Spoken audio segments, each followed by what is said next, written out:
Today is, what was your common life like in the incarceration camps? What was a daily routine for you?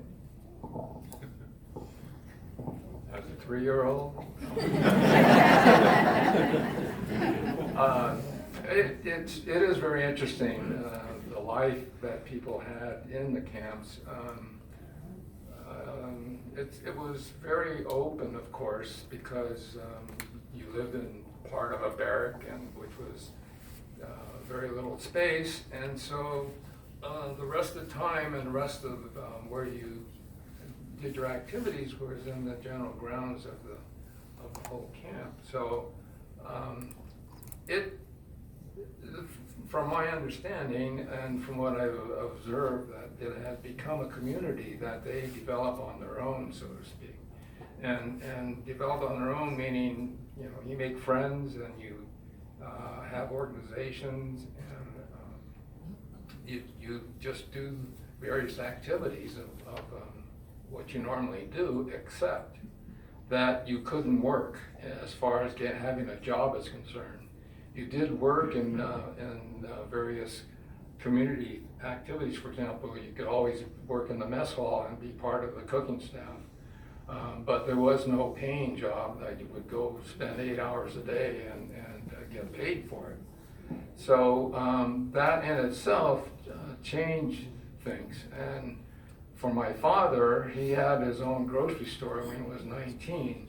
And then 10 years later is when he had to, when we got incarcerated. So for him, it's kind of funny because he had the responsibility of running his own business and making sure everything works and so forth. And so when he was in camp, he didn't have that responsibility. And he said, that was a vacation for me. So, there are different ways of looking at it, but of course, everybody's life had changed, and you had to adapt to how things were in camp. And so there are many other aspects of life that were different in camp, and some actually very positive and productive. So it wasn't a complete wash.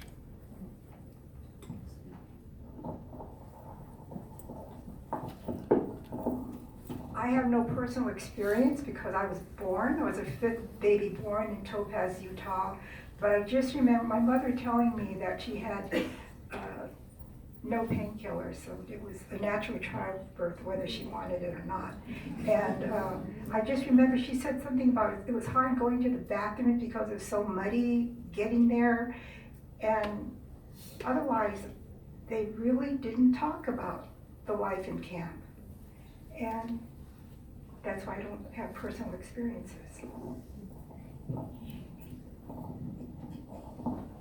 Okay, with me being just 11, guess what? We had to go to school. We had no choice. And after that, we had games, but the main thing is schooling from the Arkansas school system.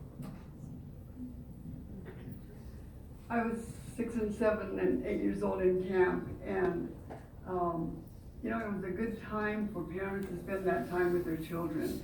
We read books during the day, and when the single light bulb went on at night and we weren't sleepy yet, we were able to have these lengthy discussions about the books we had read, asking serious questions like, how do you be brave, and why are people so mean? And parents had the time to actually get involved in these discussions and talk to their children. So that was probably my deep involvement and love of books. And they read them to us, and when we finished with them, then we just started reading them again. And I experienced that as a student. I heard this wonderful language over and over and over. So if I needed to know if something was correct or not, I might not know the rule for it. I might not know how to diagram a sentence, but if I read it aloud, I could hear whether it was correct or not just from hearing that literature over and over. On the other hand, I had my tonsils taken out in camp, and we had doctors where we could, and where we couldn't, we just had medical assistance. And I went for an exam much later in my life, and he said to me, what happened to your uvula? And I said, what's a uvula? And he said, that little thing that hangs on in the back of your mouth. I said, does everybody have one? And he said, everybody has one, Nancy. And my mother said, they accidentally cut yours off. So we just did the best that we could in that way. But I said it was worth it for the ice cream. You got ice cream. So I'll only answer with some reflections from what my grandparents have told me and some of my own studies. So I have done research on the Gila River incarceration camp in Arizona and on the remains of the camp. And one of the most common things that are left there today, amidst the foundations of all the buildings that are out in the desert there, are gardens that people built. Over 300 garden ponds remain out there that were built by community members, some of concrete, some with stones elaborately put in different designs, and really spectacular features that people built and planted in the desert. And I think that was a big activity for a lot of people out there, transforming these camps, these sort of barren, hostile environments, into places that they could call home for the time that they were there. My grandmother says that her biggest concern was raising my uncle. And she said, your uncle was born in camp, and I spent all the time just trying to keep him from falling into a hole somewhere or picking up a scorpion outside. And so she was always really concerned with taking care of the kids. And I think that's what a lot of people of her generation did.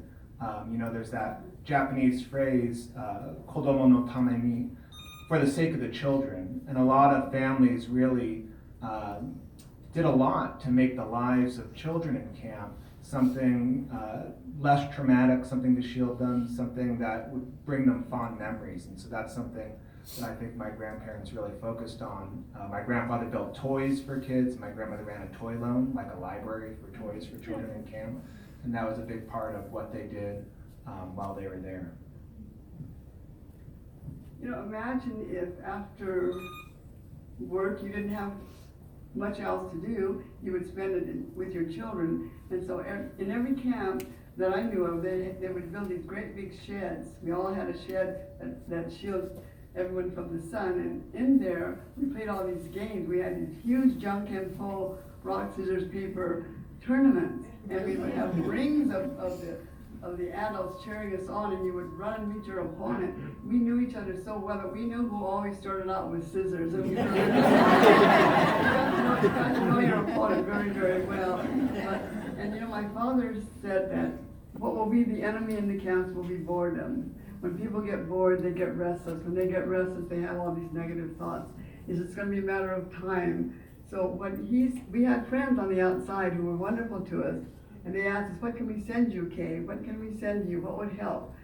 So instead of what you might think, he said, I need a mitt, I need bats, and I need balls. And so they came. They sent us this sporting equipment. And my father, who was very, very shy of women, he had a women's softball team. And we had tournaments there. So I think being in camp, from necessity and from fear of having too much time on your hands, it brought out other aspects that you would not have done. And I think that kudos to the Japanese people who when we returned to the camps, there were great big murals where they had drawn on the tar paper barracks, on the tar paper with sandstone. So wherever they could create beauty, they did that. And now I wish I had taken pieces of that to see. It was years later, it was still there.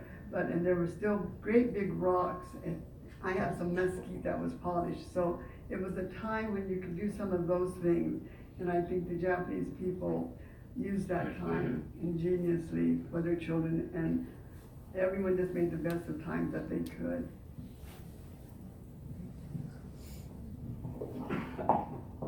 Nancy, I have to say that you must write a book of your father's words of wisdom. I'm serious. That is great to help people children get through traumatic incidents in their lives. It's awesome. I'm sitting here in awe what your father taught you. I wish like he taught all the children with that. He was remarkable. So awesome.